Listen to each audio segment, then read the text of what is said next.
다소로 보내니라. 아멘. 이것은 주님의 말씀입니다. 오늘은 사울이 바울로 변화된 이후에 겪게 되는 첫 번째 고난에 대해서 이야기하고 있습니다. 사울은 하나님께서 택하신 사람입니다.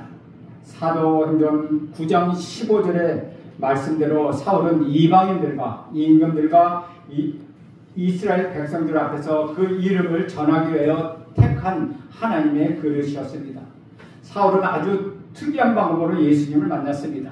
예수를 믿는 사람들 잡아 옥에 집어넣으려고 다메섹으로 가는 길 중에서 그는 성령의 빛을 받아 쓰러지고 말았습니다. 바로 그때 사울은 두 번의 예수님의 음성을 듣게 됩니다. 첫 번째 음성은 사울아 사울아 어찌하여 내가 나를 핍박하느냐라는 음성이었습니다. 두 번째 음성은 바로 내가 핍박하는 예수다라는 음성을 듣게 됩니다. 사울은 이렇게 해서 예수를 만나게 되었는데 사울이 그 음성을 듣고 일어나려고 하니까 시력을 잃어서 눈이 보이지 않았습니다. 그 후에 그는 3일 동안 식음을 전폐하면서 그 충격 속에서 살고 있었습니다. 이때 성령 하나님께서 또 한 사람을 만나게 하시는데 그 사람이 다메섹에서 살고 있는 아나니아라는 사람이었습니다. 아나니아는 하나님의 사람입니다. 또한 사울을 만나기 위하여 준비되었던 사람이라는 것이죠. 성경에 보면 아나니아가 나타나는 순간은 아주 짧고 단순한 사건이었습니다. 그렇지만 바로 사울을 만난 그 사건이 세계를 변화시키는 계기와 세계를 변화시키는 동기가 되었다는 것입니다. 어떤 의미에서 우리 삶도 숨겨져 있을지 모른다는 것이죠. 어떤 의미에서 우리 삶은 제한되어 있을지도 모른다는 것입니다.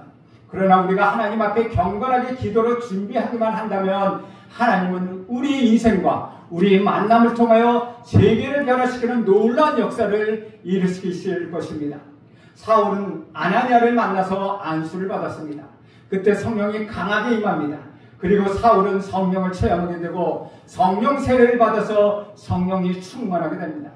그때 놀랍게도 그의 눈을 덮고 있었던 비늘 같은 것이 떨어져 사울은 다시 보게 되었습니다. 사랑하는 여러분, 저는 이런 기적과 이런 역사들이 여러분에게도 일어나길 간절히 바랍니다. 우리 여러분을 맡고 있는 어떤 것들이 있습니다. 귀를 막고 눈을 막고 마음을 막고 우리 주님께 가는 것을 막고 있는 것들이 성령의 놀라운 능력으로 전부 다 떨어져 나가기를 저는 간절히 바라고 있습니다. 사울은 음식을 다시 먹게 되었습니다. 다시 건강을 회복하게 되었습니다. 이 모든 일은 참으로 놀라운 일이었습니다. 그런데 굉장히 충격적인 또한 사건이기도 합니다. 이렇게 놀랍고 충격적인 사건은 바로 우리 구주 예수 그리스도에게서 바울의 생애에 직접 개입하기 시작하셨다는 것입니다. 예수님이 개입하시는 역사는 새로운 역사가 됩니다. 우리 예수님이 개입하시는 개인은 새로운 인간으로 다시 태어나게 됩니다. 우리 예수님이 개입하시는 그 가정은 변화된 가정으로 다시 일어나게 됩니다. 교회라고 다 교회가 아니라는 것입니다. 예수님이 별로 주인이 되지 않고 계시는지 계시지 않는지를 모르는 사람들도 있습니다. 많은 사람이 모이나 예수님이 보이는 교회는 그렇게 많지 않습니다. 그러나 정말 교회 안에 예수님이 주인이 되신다면, 예수님이 개입하시게 되신다면 그 교회를 통하여 놀라운 일들이 일어날 것입니다. 이렇게 변화받은 사울은 그의 메시지가 달라지기 시작했습니다. 그는 변화받은 후에 각 회당에 돌아다니면서 예수가 하나님의 아들이요 예수가 그리스도이다 라고 말하기 시작합니다. 이것은 사울이 꿈에도 상상해보지 못한 일이었습니다. 왜냐하면 그는 며칠 전까지만 해도 예수를 믿는 사람들을 잡아 죽이려고 했던 사람이었습니다. 예수가 그리스도라고 말하는 사람들, 예수가 하나님의 아들이라고 말하는 사람들을 가장 파렴치하고 가장 하나님을 모독하는 사람이라고 그는 생각했습니다. 그런 바울이 지금은 예수가 하나님의 아들이다, 예수가 우리가 기다리고 있는 그리스도 메시아다 라고 말하고 있다는 것이죠. 23절을 보겠습니다. 23절을 보면 이렇게 기록합니다. 여러 날이 지나매 유대인들이 사울 죽이기를 공모하더니, 여기서 우리는 사울을 죽이려고 하는 한 세력이 나타난 것을 알게 됩니다. 사울은 예수님을 만났습니다. 사울은 아나니아를 만났습니다. 그리고 사울은 자신을 핍박하는 자들을 만나게 됩니다. 그러나 사울이 이 핍박하는 자들 만나기 전에 오늘 우리가 읽은 사도행전에는 기록되어 있지 않지만 아주 중요한 사건 하나가 있습니다. 바로 갈라디아서 1장 17절에 그 사건이 기록되어 있습니다. 다메섹으로 가는 길에서 예수를 만난 사울은 갈라디아서 1장 16절과 17절에 보면은 바로 예루살렘으로 돌아간 것이 아니었습니다. 그는 아라비아로 갔다고 기록하고 있습니다. 먼저 여러분 갈라디아서 1장 16절 17절 제가 한번 읽어보겠습니다. 갈라디아서 1장 16절 그의 아들을 이방에 전하기 위하여 그를 내 속에 나타내기를 기뻐하셨을 때 내가 곧 혈육과 의논하지 아니하고 또 나보다 먼저 사도된 자들을 만나려고 예루살렘으로 가지 아니하고 아라비아로 갔다가 다시 다메섹으로 돌아갔노라 라고 기록하고 있다는 것이죠. 아라비아가 다메섹은 지금 시리아 지역이고 아라비아는 그 옆에 있는 요르단입니다. 그 당시 시리아 지역에서 예수를 만난 사울은 아라비아로 갔다고 기록하고 있다는 것이죠. 예수를 믿고 난 후에 사울은 먼저 아라비아로 갑니다. 그리고 그 아라비아에서 다메섹으로 다시 돌아오게 됩니다. 다메섹으로 돌아와서는 핍박을 받게 됩니다. 사울에게 있어서는 아라비아에서의 시간이 절대적으로 필요했습니다. 부활하신 예수를 만난 사건은 그에게 충격적인 사건이었습니다. 보통의 사건이 아니었다는 것이죠. 그래서 그는 이 엄청난 사건들을 다시 정리하고 다시 해석하고 이것을 다시 확인하는 그런 시간이 그에게 필요했다는 것입니다. 이러한 시간을 갖기 위하여 사울은 두 가지 충고를 거부했습니다. 첫째는 그는 혈육과 의논하는 것을 거부했다는 것이죠. 하나님의 아들을 이방에 전하기 위하여 예수님을 자기 속에 나타내기를 기뻐하신 그때 성령 하나님을 통하여 예수님을 내 안에 오실 바로 그때 그는 혈육과 의논하지 않았다고 말하고 있습니다. 혈육과 의논하지 않고 그는 아라비아로 갔다는 것이죠. 둘째, 예루살렘에 있는 먼저 된 사도들과도 의논하지 않았다는 것입니다. 일반적으로 영적인 일이라면 혈육은 그만둔다 하더라도 적어도 예수님의 12사도이며 초대교회를 일으켰던 그리고 예루살렘에 있던 그 사도들과 의논하고 그들의 충고를 받는 것이 마땅한 일이 아니겠습니까? 그런데 사울은 이것을 하지 않았습니다. 사람들과 의논하지 않았습니다. 혈육과 의논하지 않았습니다. 사울은 먼저 된 사도들과도 의논하지 않았습니다. 그러나 사울은 결코 교만해서 그런 것이 아니었습니다. 대부분의 사람들은 교만하거나 아주 고집이 세거나 자기 개성이 강할 때 이렇게 합니다. 하지만 사울은 자신만만해서 그렇게 한 것도 아니고 교만해서 그렇게 한 것도 아닙니다. 그는 자기 인생에 우리 구주 예수 그리스도가 개입한 이 엄청난 사건을 그가 직접 시간을 들여서 하나님과 1대1로 만나서 이 문제를 확인하고 모든 것을 결정하고 싶었던 것입니다. 물론 사람과 의논할 일이 있습니다. 그러나 정말 어떤 문제를 위해서 기도하며 금식하면서 사람들과 의논하지 않고 직접 하나님께 물어보게 되는 그러한 필요한 때가 있다는 것입니다. 그런 영적인 사건들이 있습니다. 문제는 사울이 아라비아로 갔다는 것입니다. 그런데 왜 갔으며 그곳에 가서 무엇을 했는가 하는 것입니다. 그러나 성경은 이것에 대하여 전혀 언급하지 않습니다. 바울의 여정을 살펴보면 아라비아로 가 있는 시간은 약 3년 정도 되었습니다. 이 시간은 결코 짧은 시간이 아니었습니다. 사랑하는 여러분, 사울은 이 시간 동안 무엇을 했을까요? 물론 어떤 사람은 성령을 받고 능력을 받아 사울이 전도하러 그곳에 갔다고 그렇게 해석하는 분도 있습니다. 그러나 그것보다 더 중요한 의미는 우리는 성경 곳곳에서 그것을 발견할 수 있습니다. 분명한 것은 사울이 주님과 더 깊은 교제를 위하여 직접 하나님의 말씀을 듣고 훈련받기 위하여 그곳에 갔다는 것입니다. 그것에서 그는 더 깊이 3년 동안 그가 그렇게 잘 알았던 성경을 깊이 연구하기 시작합니다. 그것에서 그는 하나님을 만나서 하나님과 교제하기 시작합니다. 그것에서 그는 예수 그리스도가 어떤 분인가를 만나서 그분과 함께 교제하기를 시작합니다. 우리 예수님은 공생의 사역을 위하여 30년 동안 침묵하며 기다렸습니다. 공생의 시작이 시작되면서 예수님은 40일 동안 마귀가 싸우기 위하여 광야에서 금식하면서 기다림의 시간을 가졌습니다.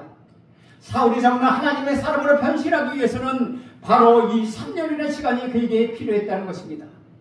그런데 우리들은 대부분 은혜를 받으며 무엇인가를 행동으로 나타내려고 합니다. 그러나 그것은 몹시 위험한 일입니다. 일보다 더 중요한 것은 사람이 되는 것입니다. 하나님의 사람이 되는 것입니다. 준비 없이 일을 시작하게 되면 일한 만큼 손해를 보게 됩니다. 왜냐하면 어디서 어떻게 무엇이 잘못됐는지 알 수 없기 때문에 처음부터 다시 시작해야 하기 때문입니다. 그래서 일보다 더 중요한 것은 준비하는 것입니다. 행동보다 더 중요한 것 준비하는 것입니다. 준비가 얼마만큼 되느냐에 따라서 열매가 그만큼 맺어지기 때문이라는 것입니다. 그래서 아무리 많은 시간이 걸려도 우리 주님과 깊은 교제를 하고 준비하는 그런 사람에게는 놀라운 성령의 역사들이 맺어지게 되는 것입니다.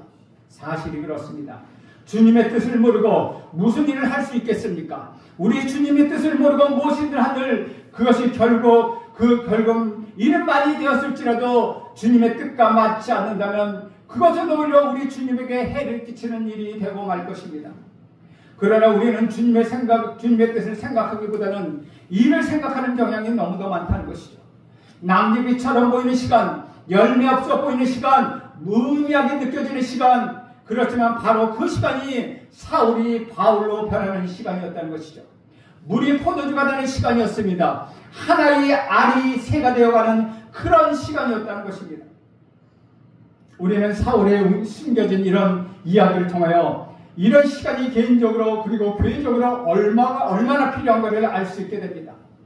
이런 의미에서 사도 바울의 경우에 비춰보면 부름을 받아 사명을 가진 사람들은 선교지나 사역지에 나가기 전에 최소한 1년에서 3년 정도 이런 시간이 필요하다는 것입니다. 그래서 신학대학원도 3년의 과정을 거치게 된다는 것이죠. 주 안에서 사랑하는 여러분, 여러분의 은혜를 받았는데 그리고 사명을 받고 부르심을 받았는데 이제 하나님을 일을 해보고 싶은 사람들이 있을지도 모릅니다. 그런 의미에서 오늘 말씀은 여러분에게 주신 것입니다. 바로 가지 말라, 바로 나서지 말라는 것입니다. 먼저 주님과 깊은 교제를 하라는 것입니다. 말씀 안에 깊이 빠져들라는 것입니다. 기도의 시간을 충분히 많이 가지라는 것입니다. 갈라디아서 4장 5절에 보면은 아라비아라는 말이 또 한 번 나옵니다. 그런데 아라비아 시내산이라는 표현으로 나옵니다. 하갈의 이야기를 여기서 하고 있습니다. 자유하는 여자와 종의 여자의 이 두 이야기를 비교하면서 이 말을 하고 있다는 것이죠. 아라비아의 시내산이라고 말하는 것을 보면 사울이 분명히 그 시내산에 가지 않았을까 저는 추측해 봅니다. 시내산은 모세가 율법을 받았던 곳입니다. 만약 그곳에 가서 3년 동안 있었다고 한다면 바로 그것이 말씀의 학교요 기도의 학교였다는 것이죠. 갈라디아서의 메시지와 연결해서 생각해 본다면 율법이 산에서 사울은 율법의 멍에를 벗어버리고 성령을 따라 은혜의 자리로 들어가는 체험을 거기서 했을 것입니다. 그런 내용으로 보면 그 위에 사울이 전하는 메시지나 그가 계획한 모든 교회나 그의 서신서를 보면 이런 일들이 얼마나 깊게 다양하게 표현되어 있는지 우리는 알 수 있다는 것이죠. 우리는 여기서 두 가지를 분명히 알 수 있습니다. 첫째, 그가 부르심을 받았다는 확신입니다.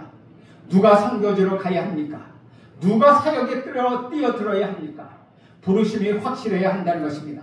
하나님의 부르심은 힘으로 지배당하지 않습니다. 부르심의 확신은 분명해야 한다는 것입니다. 그런데 이런 부르심을 받지 않았는 대로 부르심을 받았다고 착각하는 사람이 있다는 것이죠. 그런데 분명 선교사로 부름을 받았다고 생각하고 선교지로 나갑니다. 열매가 좋지 않습니다. 나중에 그분을 가만히 그리고 자세히 관찰해보면 그분이 선교사로 나간 것은 현실도피적 의미가 있었다는 것입니다. 현재 삶이 너무나 고통스럽기 때문에 가정관계든지 직장관계든지 지금 현재 자기가 처해 있는 일이 그리고 자기 일이 별로 재미가 없습니다. 스트레스가 많고 열등감에 사로잡혀 있었습니다. 그런데 누군가 선교 이야기를 합니다. 이것이 내가 가야 할 길이구나 라고 그는 생각합니다. 그래서 그는 현실도피 수단으로 선교지를 선택합니다. 현실도피 방법으로 선교지로 가서 헌신하는 것입니다.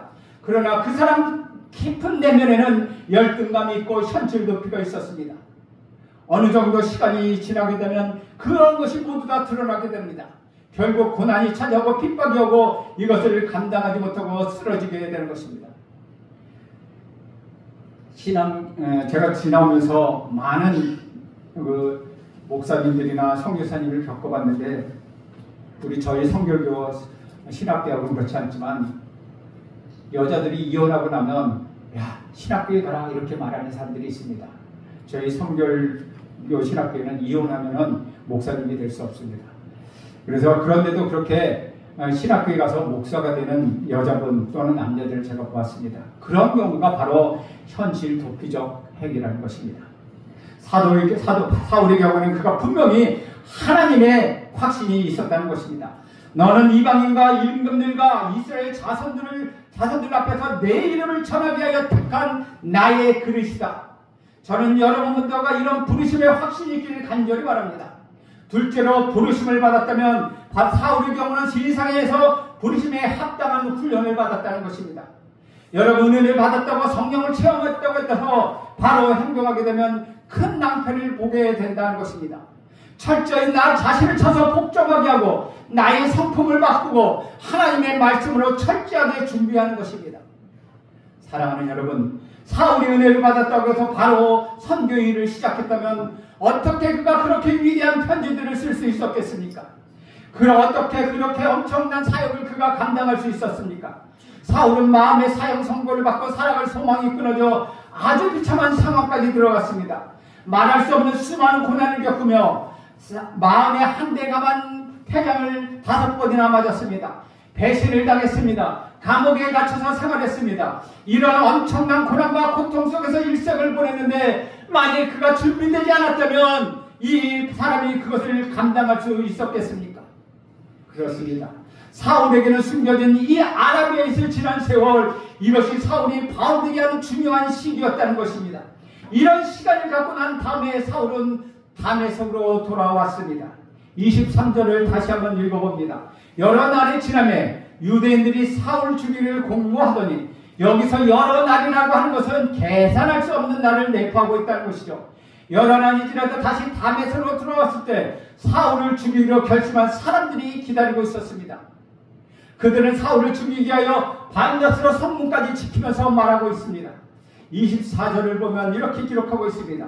그 계교가 사울에게 알려지니라. 그들이 그를 죽이려고 밤낮으로 성문까지 지키거늘 밤낮으로 사울을 잡기 위하여 성문을 지켰다고 말합니다. 이것은 분명히 다메섹에서 예수를 믿고 변화된 후 며칠 후에 일어난 일이 아니라는 것을 우리는 알 수 있습니다.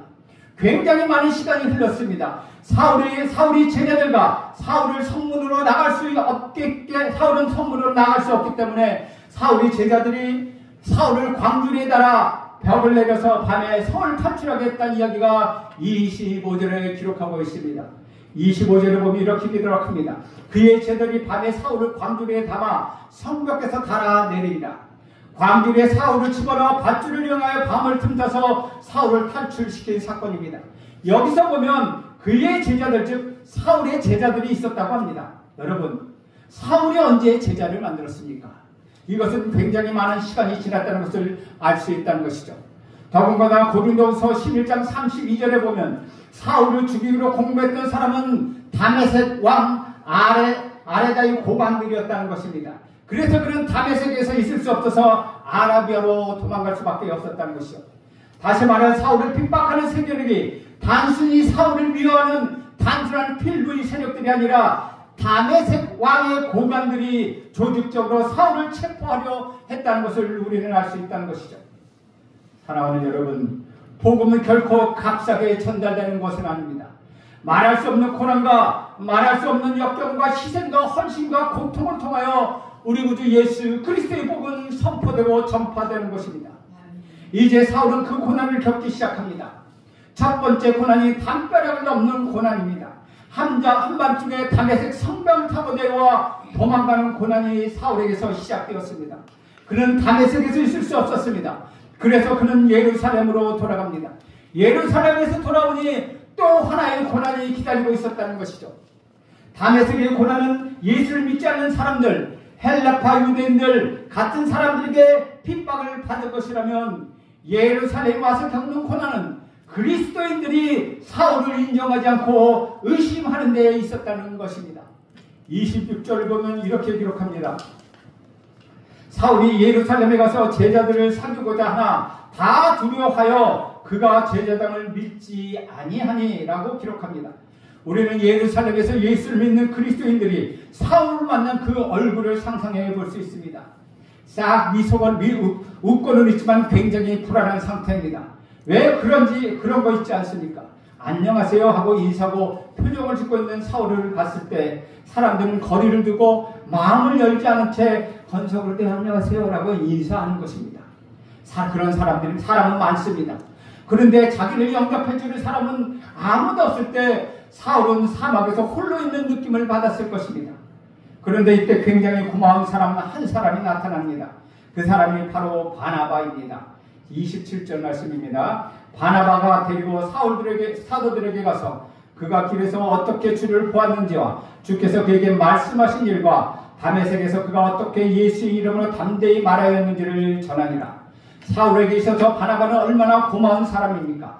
모든 사람들이 의심을 합니다. 악수는 적당히 합니다. 미소도 적당히 있습니다. 거리를 두고 있습니다. 그런데 이때 바나바가 뛰어들어서 사울을 보호해주고 변호해줍니다.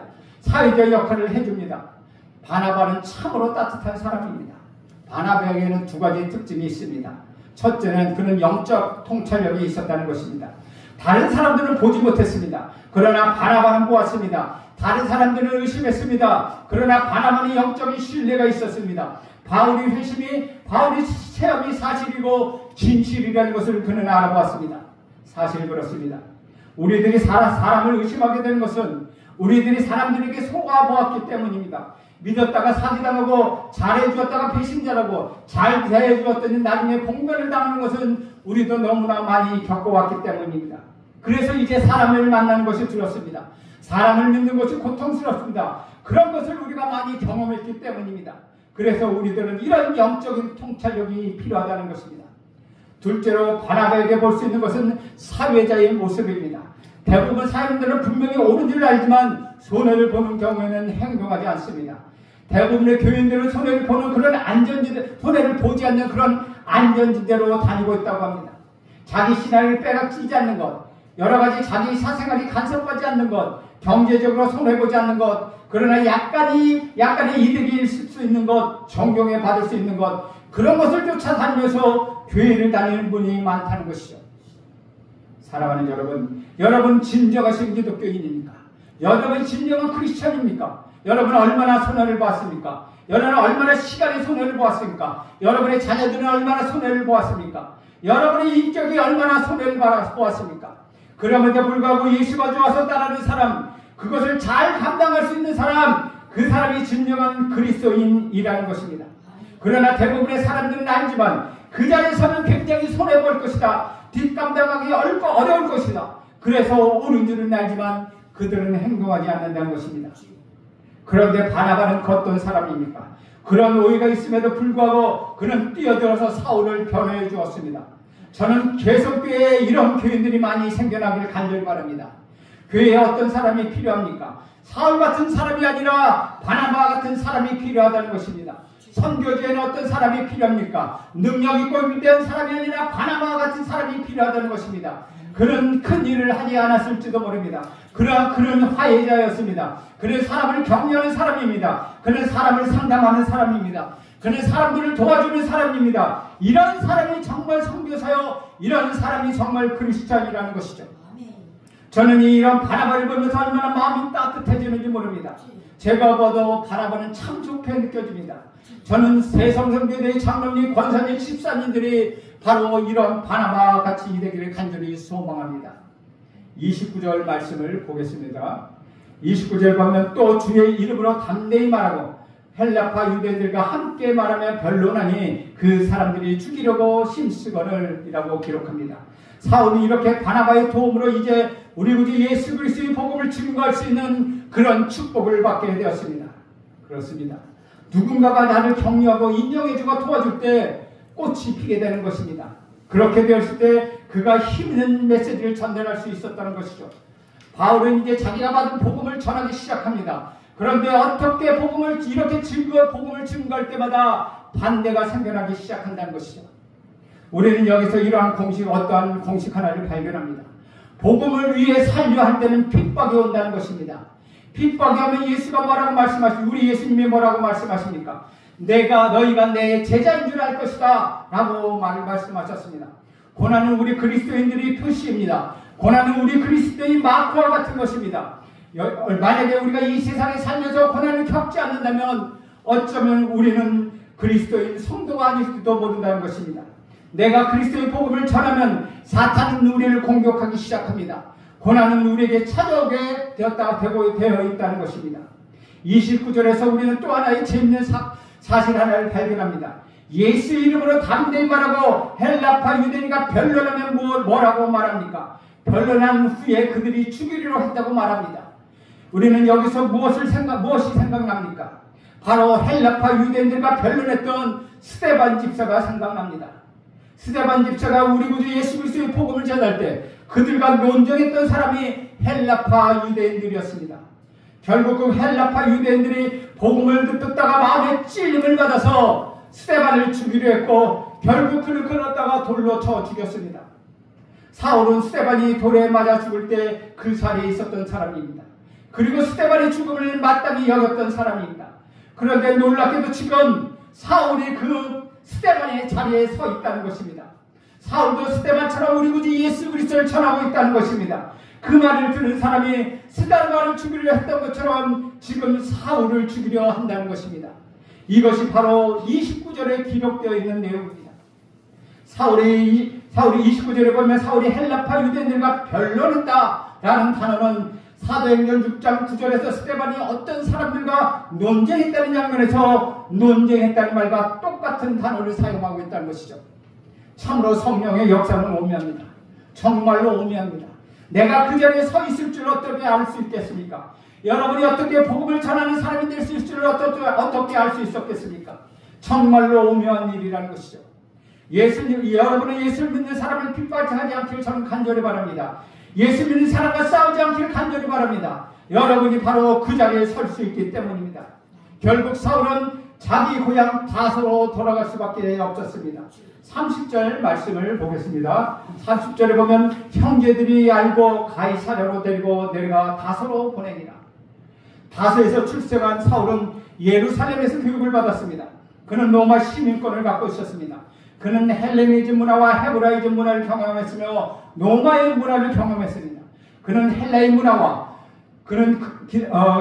유대인 문화와 그리고 로마의 문화를 완전히 경험하고 학문을 쌓았던 사람입니다. 그러나 그에게 얻은 것은 무엇입니까? 아무것도 없다는 것입니다. 그는 예수를 만났습니다. 그의 인생과 180도 변하게 되었습니다. 그는 다메섹에서 예수를 만났습니다. 그는 정말 하나님과 기쁨 교제를 위하여 아라비아로 갔다가 다시 다메섹으로 돌아왔습니다. 다메섹에서 예루살렘으로 돌아왔습니다. 예루살렘에서 그는 자기가 태어난 곳 다소로 다시 가게 되었습니다. 참 너무나도 놀라운 일입니다. 여러분, 하나님의 일을 할 때 영적인 자격이 필요합니다. 사울처럼 헬레니즘, 헤브라임, 로마 문화의 경험과 소위 혈통적인 그런 자격이 다 중요합니다. 사실 사울은 그런 자격들이 다 있었기 때문에 사울이 바울이 돼서 신약 성경의 3분의 1을 쓸 수 있었던 것입니다. 만약 그가 지적으로 준비되어 있지 않았다면 그는 바울 서신을 쓰지 못했을 것입니다. 그는 인간적인 자격은 굉장히 중요합니다. 그러나 그것보다도 비교할 수 없는 더 중요한 그것은 영적 자격이라고 하는 것입니다. 그것이 무엇입니까? 첫째, 주님을 일을 하려면 부활하신 주님을 만나는 경험이 있어야 한다는 것입니다. 단순한 지식과 단순한 결정을 가지고서는 되는 것이 아닙니다. 우리가 세상 학문을 할 수 있습니다. 그러나 신앙은 학문의 대상이 아닙니다. 신앙은 그 무엇과도 비교할 수 없는 생명 그 자체라는 것입니다. 사랑하는 여러분, 부활하신 예수를 만난 경험이 없는 사람은 어쩌면 예수를 위하여 어찌 예수를 위하여 죽을 수 있겠습니까? 예수에 대해서 공부를 할 수 있습니다. 학문으로 할 수 있습니다. 설교도 할 수 있습니다. 성경을 가르칠 수도 있습니다. 그러나 예수를 위해서 죽을 수는 없다는 것입니다. 대부분의 사람들의 문제는 여기에 있다는 것이죠. 그들이 예수에 대해서 이야기는 하지만 예수를 위하여 죽을 만큼 그들은 되지는 않는다는 것입니다. 주님을 위하여 일할 수 있는 사람은 부활하신 우리 예수님을 체험해야 한다는 것이죠. 혹시 여러분 중에 교회에 나고 세례도 받고 직분도 있지만 아직 우리 구주 예수 그리스도를 인격적으로 삶에서 체험하지 못한 사람이 있다면 오늘 이것을 위해서 기도해야 한다는 것입니다. 주님, 만약 당신이 살아계시다면 주님을 만나길 원합니다. 하나님 당신이 정말 하나님이시라면 하나님 당신의 음성을 듣기를 원합니다. 라고 여러분 기도해야 합니다. 여러분 살아계신 하나님이라면 움직이지 아니하시겠습니까? 살아계신 숨쉬는 하나님이라면 여러분에게 기도 응답하지 주시지 않겠습니까? 부활하신 우리 주님이라면 여러분을 만나주시지 않겠습니까? 우리 주님이 여러분을 만나주실 것입니다. 부활하신 주님을 경험하게 될 것입니다. 그러면 여러분 십자가의 능력을 체험하게 될 것입니다. 둘째는 하나님 일을 감당하기 위하여 사울처럼 영적인 훈련이 필요하다는 것이요. 영적인 훈련이 없이 영적인 일을 감당하기 어렵습니다. 사울은 성령을 체험했습니다. 아라비아에 가서 그는 3년 동안 하나님을 묵상했고 말씀을 묵상했고 그가 3년 동안 무엇을 했는지 아무런 기록이 없지만 그러나 분명한 것은 그가 하나님과 깊은 교제를 했다는 것입니다. 여러분 은혜를 받았다가 당장 뛰어나가지 않기를 간절히 바랍니다. 여러분 준비하십시오. 훈련을 받으십시오. 가장 중요한 훈련은 여러분의 성품이 변하는 것입니다. 여러분의 인격이 변하는 훈련입니다. 그러면 여러분이 변하게 될 것입니다. 여러분의 자녀도 변하게 될 것입니다. 여러분의 부모도 될 것입니다. 여러분의 교회도 변하게 될 것입니다. 하나님은 여러분을 통하여 영광을 받게 될 것입니다. 여러분은 훈련을 받으십시오. 부활하신 우리 주님을 만나십시오. 그럴 때 여러분의 인생에 커다란 변화가 이룰 것입니다. 사울이 바울이 된 것처럼 여러분 인생 속에 180도의 놀라운 변화가 있을 것입니다. 그럴 때 비로소 하나님은 여러분을 통하여 영광을 받으시게 될 것입니다. 기도하겠습니다. 하나님 아버지, 오늘도 사울의 인생을 통하여 그가 아라비아의 사막에 가서 3년을 지내며 하나님과 깊은 교제를 하고 우리 주님을 만나고 우리 하나님을 만나고 말씀을 묵상하고 준비되었습니다. 훈련받았습니다. 하나님 우리도 예수 그리스도를 만나 훈련받게 하시고 그 훈련을 통하여 하나님의 놀라운 사명자로 거듭날 수 있도록 인도하옵소서. 예수님의 이름으로 기도합니다. 아멘.